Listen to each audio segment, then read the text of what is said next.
Bienvenidos a Un Mundo con Opinión. Soy Juan Camborda Ledesma, director y conductor de Un Mundo con Opinión.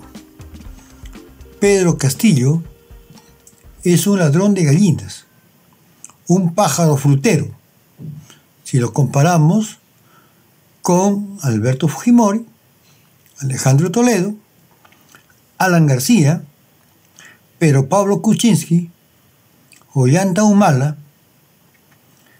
que fueron presidentes del país antes de Pedro Castillo y que eran, según Antauro Humala, ladrones de alto vuelo. Es decir, la corrupción en nuestro país, la que está haciendo Pedro Castillo y que le parece totalmente inapropiado a Antauro Humala, no se puede comparar de ninguna manera con todo lo que cometieron, con todo el robo que hicieron los anteriores presidentes, incluido su hermano. Porque, de acuerdo a Antauro Humala, lo que está haciendo Pedro Castillo es un caso de pirañas, un caso de gente que roba gallinitas o gallinas, ni siquiera llega a nivel de abigeos. Sí, así lo califica Antauro Humala a Pedro Castillo, comparando los montos que supuestamente ha robado al país en comparación a los montos que han robado los otros presidentes. No olvidemos la frase, y van a disculpar la grosería, que utilizó Alejandro Toledo exigiendo lo que le correspondía. Mis 30 millones, carajo, dijo Alejandro Toledo. O Alan García cuando les dijo, ¿y dónde está mi parte? Cuando estaba negociando con el tren eléctrico. Bueno, esa es la opinión de Antauro Humala, ¿no? Y hace una comparación también y trae a colación las obras de Pedro Castillo y las obras que hizo en su momento Manuel Odría, quien fue presidente del Perú durante el Ochenio. Si nosotros revisamos la historia, Manuel Odría, que gobernó durante 8 años el país, fue odiado por Huancayo, donde incluso recibió una pedrada en la frente cuando estaba en un mitin y que causó la muerte de aproximadamente 8 personas. Nunca se supo el número exacto de muertos. Pero una cosa sí es importante. En Tarma lo siguen queriendo a Manuel Odría. Porque Odría hizo grandes obras en Tarma, en su ciudad, que era una ciudad pequeña. En vez de pavimentar la carretera entre Loroya y la ciudad de Huancayo, que era capital del departamento, pavimentó la carretera entre Oroya y Tarma. En vez de construir un hospital para la ciudad de Huancayo, que en ese entonces ya bordeaba los 60.000 habitantes, construyó un hospital en Tarma, un hospital de 5 pisos, que no tenía pacientes. Pavimentó la carretera entre Tarma y Yacobamba, donde está la gruta del Señor de Muruguay, porque él era devoto del Señor de Muruguay. Le construyó una nueva catedral, le pavimentó sus calles. Por eso en Tarma lo recuerdan con cariño. Algo así habrá querido hacer Pedro Castillo con las obras que mandó hacer en los distritos y en Tacabamba, ese olvidado y remoto pueblo de la provincia de Chota, y que por eso ahora su cuñada está en la cárcel, acusada de un convenio, de un acuerdo de 3 millones de soles. Claro, ella gana su comisión. Pero no es nada frente a lo que Alan García recibió por sus conferencias que dictó para Odebrecht. Cada conferencia, $100,000. Y por eso es que Antauro lo llama ladrón de gallinas a Pedro Castillo, de quien está desengañado. Pero también Antauro Humala dice que va a postular para la presidencia de la República. ¿Por qué? Porque él quiere tener el poder para, según dicen, transformar este país. Y que ahora ya no va a tener actitudes radicales, sino que se va a someter al proceso electoral. Y está seguro que va a ganar en la primera vuelta. Veremos. Veremos qué pasa en el futuro. Veremos si le permiten postular.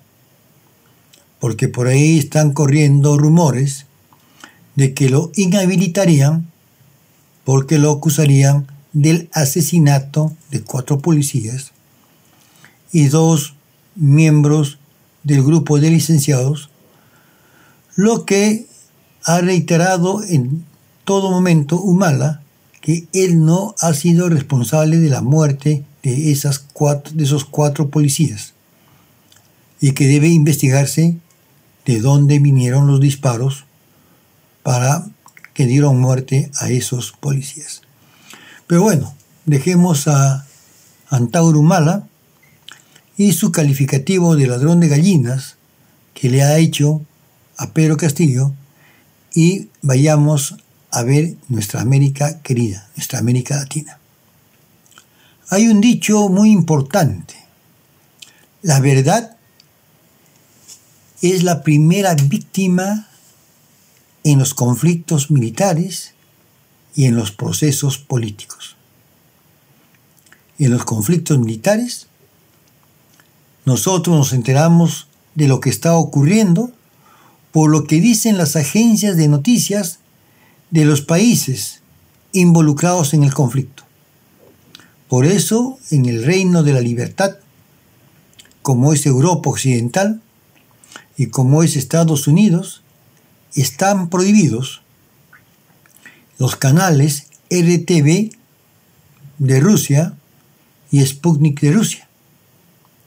No pueden ver eso los de Europa Occidental, salvo que entren a YouTube, pero no pueden verlo en señal por cable, ni en señal abierta. Así es la libertad de prensa en Europa. Pero no olvidemos que en el Perú ocurre lo mismo, y cuando ocurrió la guerra de Vietnam, siempre nos dijeron que los vietnamitas eran los malos, que los vietnamitas estaban matando a los civiles y que Estados Unidos estaba defendiendo a los vietnamitas, hasta que se dio el escándalo de la hacienda de My Lam, donde niños, mujeres, hombres y ancianos fueron asesinados por un grupo de soldados norteamericanos y que se publicó. Y los norteamericanos se dieron cuenta de lo que estaban haciendo sus tropas, su ejército en Vietnam. Y los jóvenes norteamericanos se negaron a ir a la guerra. Fue la resistencia de los jóvenes norteamericanos la que, al final de cuentas, llevó a Estados Unidos a retirarse de esa guerra. Fue la última guerra en la que los periodistas pudieron actuar con cierta libertad, porque de lo que ocurre en Siria nos hemos enterado desde las fuentes de Occidente, y aquellos que queremos averiguar algo más entramos a la televisión rusa o a la televisión de Telesur o a otros canales independientes para saber realmente lo que está pasando. Porque si seguimos viendo la televisión peruana, vamos a saber que solamente los rusos son los malos en la guerra contra Ucrania. que los rusos están matando niños indefensos. Y no dicen que en Donbass los ucranianos han bombardeado colegios, centros de salud, y que los ucranianos se han instalado, el ejército se ha instalado en locales escolares y en hospitales, sin previamente haber retirado a los estudiantes, a los profesores y a los enfermos. Y utilizan a estos enfermos, a estos niños, a estas personas como escudos humanos en su guerra contra Rusia. Y eso es una violación flagrante a los acuerdos de la guerra, a los tratados de Ginebra. Pero eso no lo dice la prensa occidental y eso no lo dicen ninguno de nuestros diarios, ni la televisión, ni la radio peruana, porque obedecen al señor caballero, don Dinero, el poderoso señor que compra voluntades, ideas, conciencias y que ordena cómo se debe informar. Por eso, la primera víctima en toda guerra es la verdad y la forma como se informa esa verdad. Y acá en América Latina, por ejemplo, tenemos una información sesgada que viene de La Voz de las Américas sobre la opinión de Colombia de retirar la denuncia que formuló Iván Duque contra Venezuela por violación de derechos humanos. Petro ha dicho claramente que Colombia no tiene nada que hacer ahí, que ese ha sido un acto inapropiado de un gobierno, como el gobierno de Colombia, y que en todo caso esa es una responsabilidad del señor Maduro y que debe responder ante la Corte Internacional, pero Colombia no puede ser protagonista de eso. Y que por el contrario, hay que investigar todas las muertes que se han ocasionado durante el gobierno del señor Iván Duque en Colombia. Eso no lo dice La Voz de las Américas. Lo que entrevista es a gente que ataca a Maduro y gente que ataca a Gustavo Petro por haber dicho que es inapropiado y que Colombia va a retirar la denuncia que Colombia formuló contra el gobierno de Venezuela y que los organismos de derechos humanos hagan su trabajo y investiguen, y si Maduro es responsable de violación de derechos humanos, que lo sancionen, pero que Colombia no puede romper los vínculos de hermandad que ligan al pueblo de Colombia con el pueblo de Venezuela. Y esto es un cambio considerable en la posición de Colombia, y La Voz de las Américas no lo entrevista a Petro, no entrevista a personas que pueden ser imparciales, sino entrevista solo a aquellos que le dicen que Petro está equivocado, que su canciller está equivocado, que tienen ellos que insistir en denunciar a Maduro de violación de derechos humanos, porque eso viene desde el Grupo de Lima, y el grupo que formó Pedro Pablo Kuczynski para bloquear a Venezuela, para ofrecerles a los venezolanos que iban a venir a los países de América Latina y que iban a tener acá todo. Y millones de venezolanos salieron ilusionados, porque en el Perú, en Ecuador, en Colombia, en Chile, los iban a recibir con los brazos abiertos, porque así les ofreció el Grupo de Lima, porque así cumplieron las órdenes que venían desde Washington. Y los venezolanos que llegaron por acá se dieron con la sorpresa de que acá no hay trabajo, y muchos de ellos tuvieron que terminar mendigando en las calles, otros se volvieron delincuentes y muchas de ellas se prostituyeron. Es el paraíso que se les ofreció a los venezolanos con el Grupo de Lima. Y bueno, ha cambiado Boric algunos miembros de su gabinete luego de que perdiera el apoyo a la nueva constitución y los que estaban en contra obtuvieran más del 60% de los votos. Serenamente, Boric ha dicho que los resultados deben permitir el reencuentro de los chilenos pensando en Chile. Y no abandona la idea de que necesariamente tiene que haber una nueva constitución, que posiblemente algunos términos o algunos artículos de la Constitución han sido utilizados, magnificados por la prensa de oposición y que han llevado a que los chilenos desconfíen de la nueva Constitución que se puso en plebiscito. Pero el momento constituyente continúa y Boric ha señalado que va a insistir, no en el actual texto, sino insistir en la necesidad de una nueva constitución y dejar de lado la herencia de Pinochet, que dejó la actual constitución que rige los destinos de Chile. Por otra parte, ha realizado algunos cambios y ha puesto a personas de centro izquierda en el gabinete para tender puentes con el Congreso y con las otras fuerzas políticas que existen en su país. Los chilenos tienen que encontrarse, tienen que reencontrarse, ha dicho. Y hay que construir Chile pensando en Chile, no pensando en sus intereses muy particulares que tiene cada grupo o cada clase social.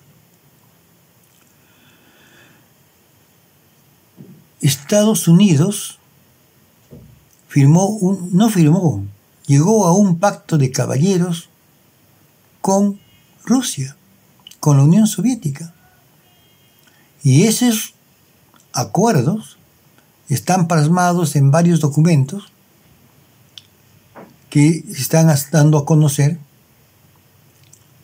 porque salieron como noticia, se publicaron como noticia, que cuando se reunió Mikhail Gorbachev con el canciller o con el ministro, con el secretario de Estado del entonces presidente de Estados Unidos, George Bush, Estados Unidos se comprometió a nombre de la OTAN que la OTAN no avanzaría una pulgada hacia el este. Es decir, que no incorporarían a los países del Pacto de Varsovia y menos a los países que fueron miembros de la ex Unión Soviética a la OTAN. ¿Podrían incorporarse a la Unión Europea? Sí, podrían incorporarse a la Unión Europea, pero no al pacto defensivo que se ha convertido en un pacto agresivo que es la OTAN. Porque la OTAN ha intervenido directamente en la disolución y en la guerra entre bosnios y serbios, entre croatas y serbios, entre montenegrinos y serbios, y ha destruido la Unión Soviética, ha destruido Yugoslavia, que no olvidemos formaba junto con la India, junto con Irak, junto con Egipto, junto con Siria ese bloque que impulsó la creación de los países del tercer mundo. ¿Qué pasa de esos países? ¿Qué ha sucedido con Irak? Destruido. ¿Qué ha sucedido con Irán? Sancionado. ¿Qué ha sucedido con Yugoslavia? Desaparecido. ¿Qué ha sucedido con Siria? En una guerra civil que la ha destruido. Bueno, otro de los miembros era Perú, pero hubo un golpe de Estado que lo sacó a Velasco y lentamente el Perú se fue alejando del tercer mundo y regresó al redil, ¿no es cierto? Cuando Alberto Fujimori impuso las políticas neoliberales. Y Pedro Pablo Kuczynski, después de su elección, dijo que somos los perritos falderos de Washington. Sí, perritos falderos de Washington. Así nos calificó Pedro Pablo Kuczynski. Y bueno, no se ha respetado ese pacto de caballeros. Gorbachov fue ingenuo cuando pensó que Estados Unidos iba a cumplir con ese pacto de caballeros, porque 30 años después de la caída de la Unión Soviética, lo que encontramos es que está en la frontera con Rusia la OTAN, con Lituania, Estonia, Finlandia, ¿no es cierto? Y por el sur está Ucrania, tratando de ingresar a la OTAN. No ha ingresado a la OTAN, pero la OTAN la está armando para que, según palabras de Joe Biden, gane la guerra y destruya totalmente a Rusia. Y los rusos están preocupados porque se están haciendo ejercicios militares en el norte de Europa. Inglaterra está entrenando a los ejércitos de Suecia, de Finlandia y de los países bálticos para que respondan a una supuesta invasión rusa.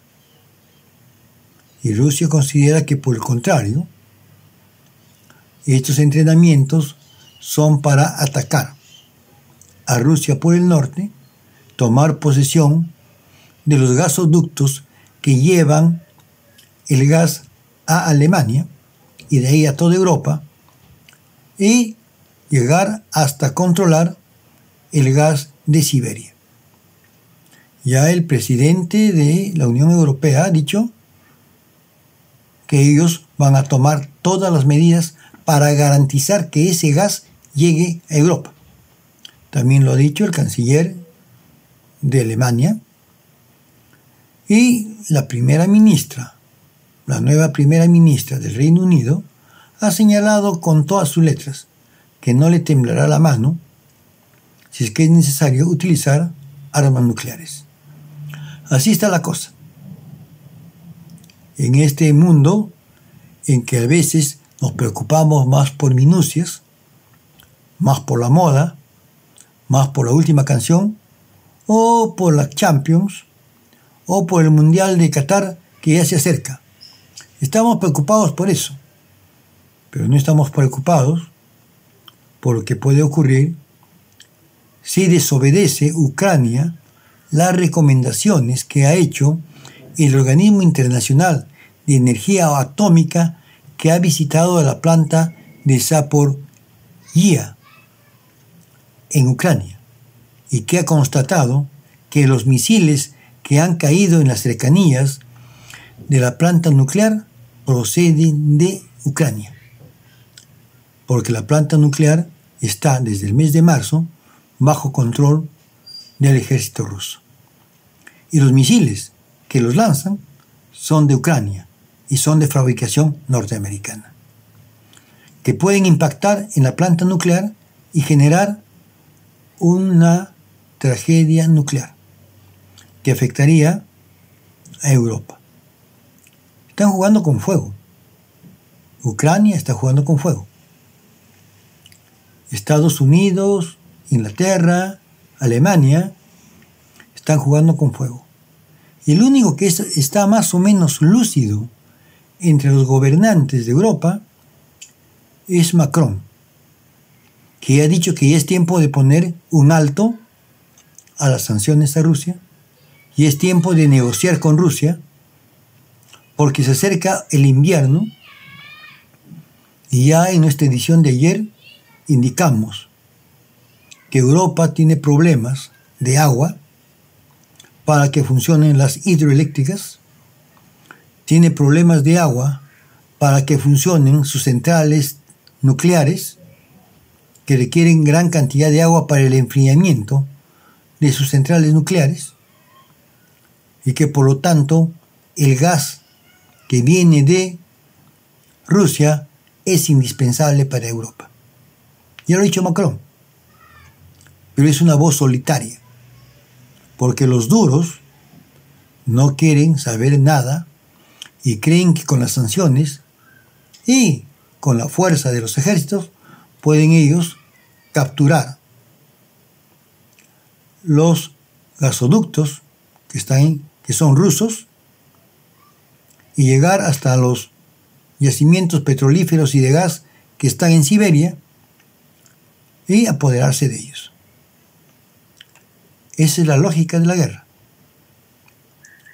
Así como fue la lógica de la guerra del Medio Oriente. Irak no tenía armas biológicas, la acusaron de eso, no encontraron nada, pero destruyeron Irak y se apoderaron de su petróleo. Sí, así es la guerra.